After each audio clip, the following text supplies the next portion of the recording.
Good afternoon, brothers and sisters. Welcome sa ating short sharing ng Gospel reading. Ang pamagat ng ating sharing for this afternoon is the parable of the 10 virgins. Before that, let us have a short prayer in the name of the Father, the Son, and the Holy Spirit. Amen. Hail Mary, full of grace, the Lord is with you. Blessed are you among women, and blessed is the fruit of your womb, Jesus.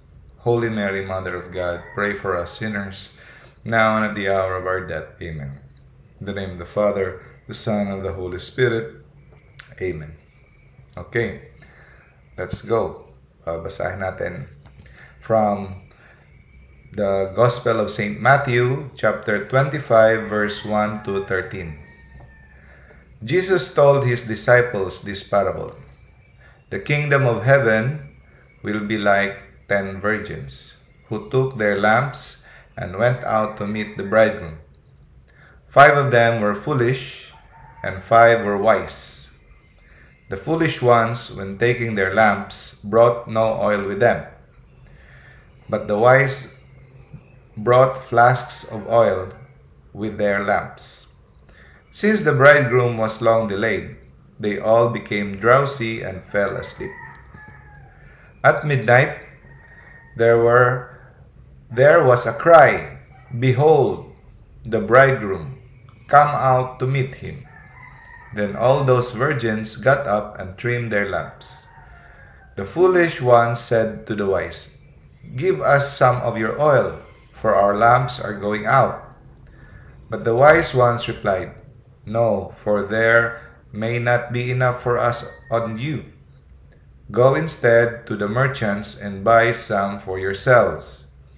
While they went off to buy, the bridegroom came, and those who were ready went into the wedding feast with him. Then the door was locked.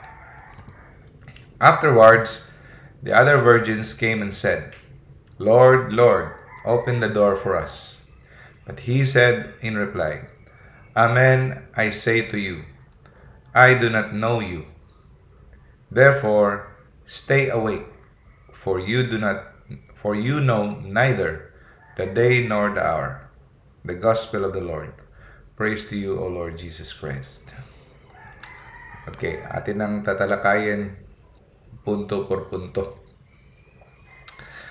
So, itong talinghaga na ito, no, katahang may aral, sa Tagalog, parable.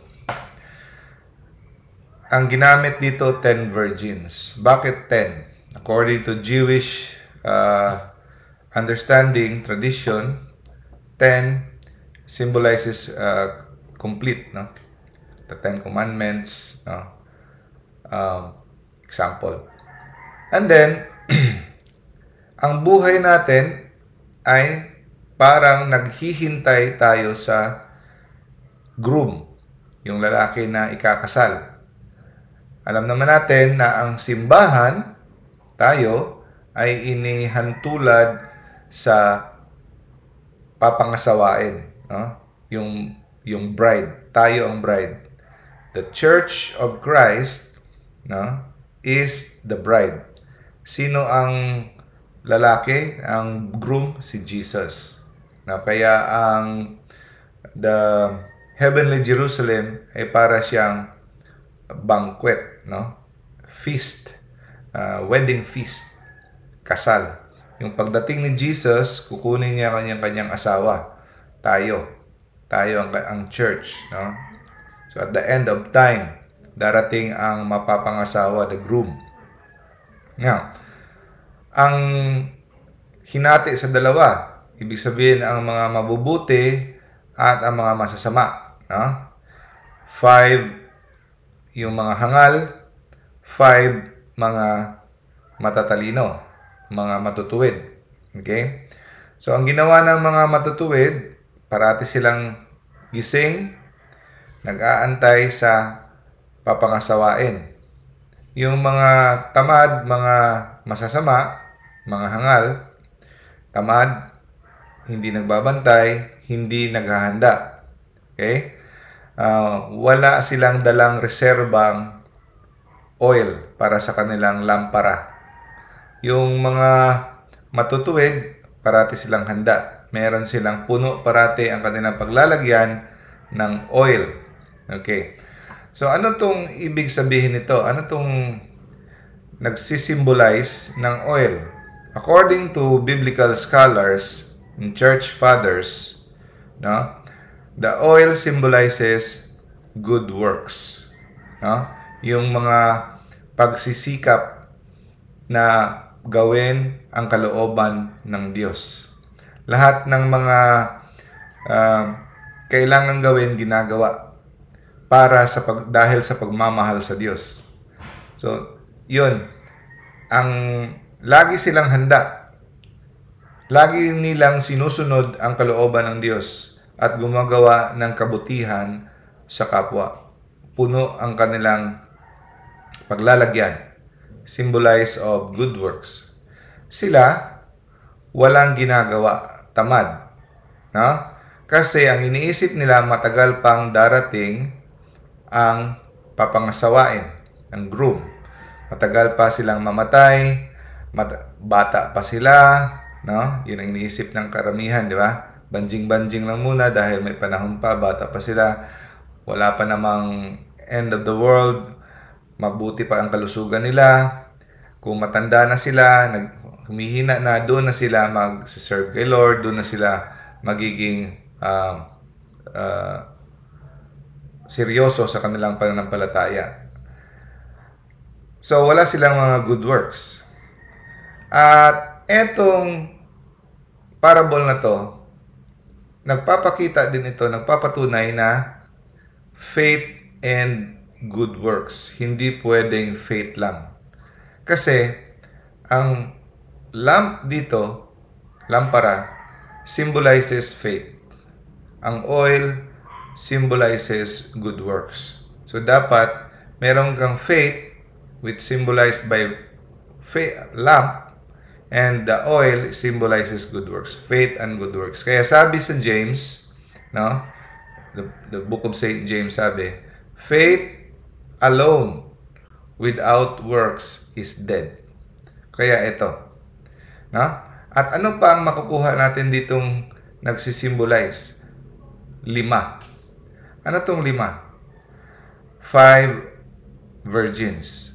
Ang 5 virgins dito, according to biblical scholars at saka mga church fathers, na it represents our 5 senses. The sense of sight, the sense of taste, the sense of touch, the sense of hearing. No? So, 5 sense. Sight, hear, taste, touch. No? And ang ating boses. The sense of speaking.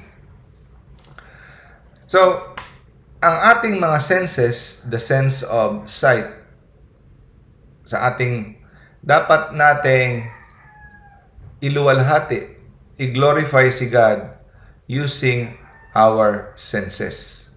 No? Kasi lahat ng ating mga knowledge, nalalaman sa buhay, dumadaan sa ating senses. Ika nga, kung wala tayong sense of hearing, no? Sense of taste, sense of touch, sense of smell, no? Sense of sight, blanco ang utak natin, no? Yung bata pag lumaki na 5 senses wala talaga, walang laman ang utak kasi wala siyang experience.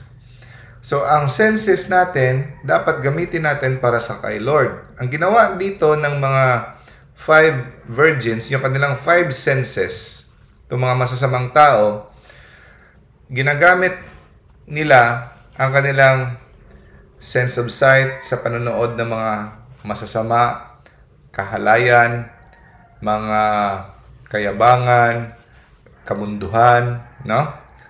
Ginagamit ang salita, no?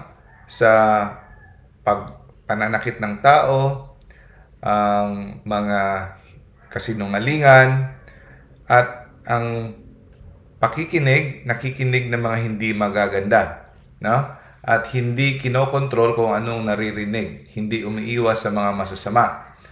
at yung ating sense of touch, sense of taste, parating nag-e-enjoy ng mga pagkain at walang pakundangan pagkain at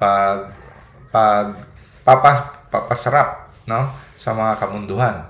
So, dapat itong mga senses natin, yung 5 senses, ginagamit natin para makatulong at sa ating mapakita sa Diyos na siya ay ating pinipili at minamahal.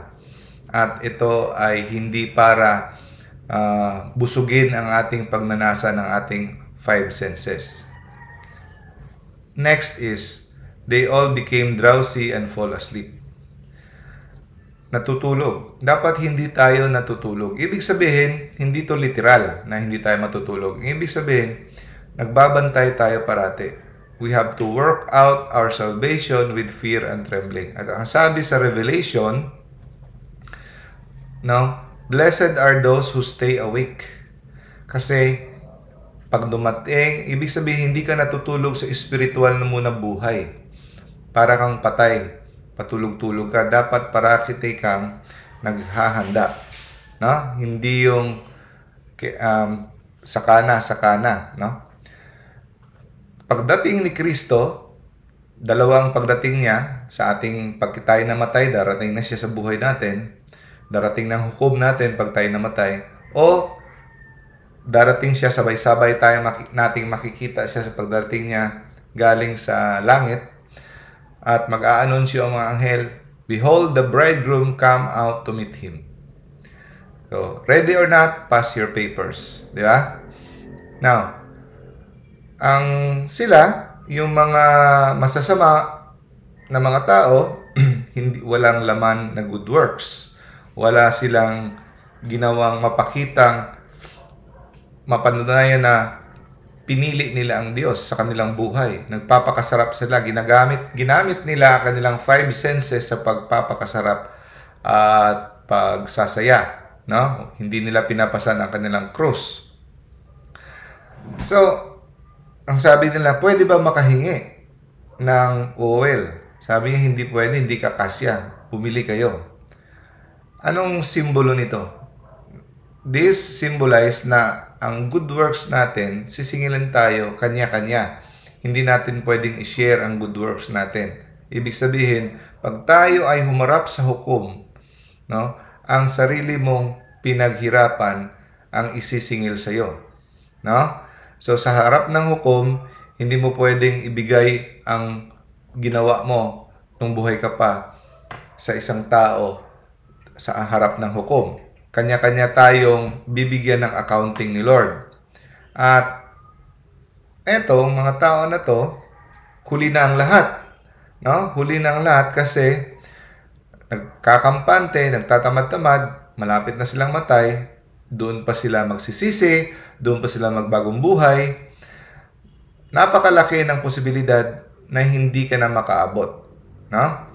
So, hinanapan sila ng good works. Wala. Tapos, dumating ang kamatayan. Sarado na ang lahat. Wala na. Wala nang chance na magbago. Ibig sabihin, wala nang chance gumawa ng good works. Kung tayo ay patay na o tayo ay naabutan na ng the second coming. Those who were ready went into the wedding feast. So, yung mga handa na, yung laging handa, agad-agad, pasok sila kasama ang ating Panginoon. The door was locked. No? At sabi nila, Lord, Lord, open the door for us. No? Anong sabi sa isang gospel passage sa Matthew?